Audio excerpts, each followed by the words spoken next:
Bonjour tout le monde et bienvenue à ce rendez-vous avec le Seigneur.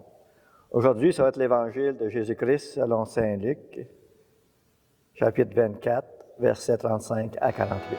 Il est vraiment ressuscité. Alléluia, Alléluia. Il est vraiment ressuscité. Alléluia, Alléluia. Crions de joie, Jésus. Il est vraiment ressuscité. En ce temps-là, les disciples qui rentraient d'Emmaüs racontaient aux 11 apôtres et à leurs compagnons ce qui s'était passé sur la route et comment le Seigneur s'est fait reconnaître par eux à la fraction du pain. Comme ils en parlaient encore, lui-même fut présent au milieu d'eux et leur dit « La paix soit avec vous. » Saisis de frayeur et de crainte, ils croyaient voir un esprit. Jésus leur dit, « Pourquoi êtes-vous bouleversés? Et pourquoi ces pensées qui surgissent dans votre cœur? Voyez mes mains, voyez mes pieds, c'est bien moi. Touchez-moi, regardez. Un esprit n'a pas de chair ni d'os, comme vous constatez que j'en ai. » Après cette parole, il leur montra ses mains et ses pieds. Dans leur joie, ils n'osèrent pas encore y croire et restaient saisis d'étonnement. Jésus leur dit, « Avez-vous ici quelque chose à manger? » Ils lui présentèrent une part de poisson grillé qu'il prit et mangea devant eux. Puis il leur déclara, « Voici les paroles que je vous ai dites quand j'étais encore avec vous. Il faut que s'accomplisse tout ce qui a été écrit à mon sujet dans la loi de Moïse, les prophètes et les psaumes. » Alors il ouvrit leur intelligence à la compréhension des Écritures. Il leur dit, « Ainsi est-il écrit que le Christ souffrirait, qu'il ressusciterait dans les morts le troisième jour, et que la conversion sera proclamée en son nom pour les pardons des péchés à toutes les nations, à commencer par Jérusalem. À vous d'en être les témoins. » Acclamons la parole de Dieu. Louange à toi, Seigneur Jésus. Il est vraiment ressuscité. Alléluia, Alléluia. Il est vraiment ressuscité. Alléluia, Alléluia. Crions de joie, Jésus. Il est vraiment ressuscité.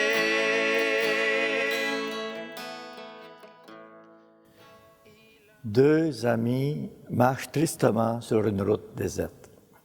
Découragés, désabusés, ils rentrent chez eux. Il y a quelque temps, ils étaient enthousiasmés par Jésus à la parole de feu et à l'action efficace de sa part. Avec Jésus, c'était la vie, l'espoir, la joie. Jésus, par ses guérisons et ses miracles, rallumait la recherche de Dieu, l'attente du Messie promis dans les Écritures. Alors nous l'avons tué, crucifié. C'est fini, se disent ces deux amis. Ils avaient tant espéré, et voilà, tout semble s'envoler en fumée. C'était le royaume de Dieu sur terre qui s'évaporait devant leurs yeux de ces deux amis. Tout semblait perdu. Et tout à coup, un troisième homme vient les rejoindre sur leur route. Ce Jésus qu'ils ne reconnaissaient pas marche avec eux. Il parle des Écritures. Il raconte la manière que Dieu s'est manifesté à son peuple. Et Dieu a promis un envoyé, un Messie, un Sauveur. Les deux voyageurs diront plus tard, « Notre cœur n'était-il pas brûlant quand il nous parlait des Écritures? » Rien n'était encore clair, mais cela faisait chaud au cœur. Alors il prie l'inconnu de rester à manger avec eux à l'auberge. Et voilà qu'au cours du repas, cet inconnu prend du pain, le partage et leur donne à manger, et de même pour la coupe de vin. Stupeur, c'est ce qu'a fait Jésus avec ses disciples la veille de sa mort, le jeudi saint. Alors il est vivant, il est vraiment ressuscité, et Jésus disparaît à leur regard. C'est un peu ce qui se passe aujourd'hui dans l'Église. Ils reconnurent le Christ parce que leurs yeux s'ouvrirent, illuminés d'une nouvelle connaissance. Cet homme qui marchait à côté d'eux était aussi en eux. Il en est de même pour nous. Leurs yeux ne s'ouvrent pas d'eux-mêmes. Le Seigneur a l'initiative de les ouvrir. Le Christ présent dans la foi, dans les Écritures et dans le sacrement de l'Eucharistie les rattrape sur leur chemin afin de leur ôter leurs doutes et de rallumer en eux la flamme qui s'éteignait. Convertis, ils témoignent de leur expérience avec Jésus. Et tout feu, tout flamme, ils proclament que Jésus est le Messie.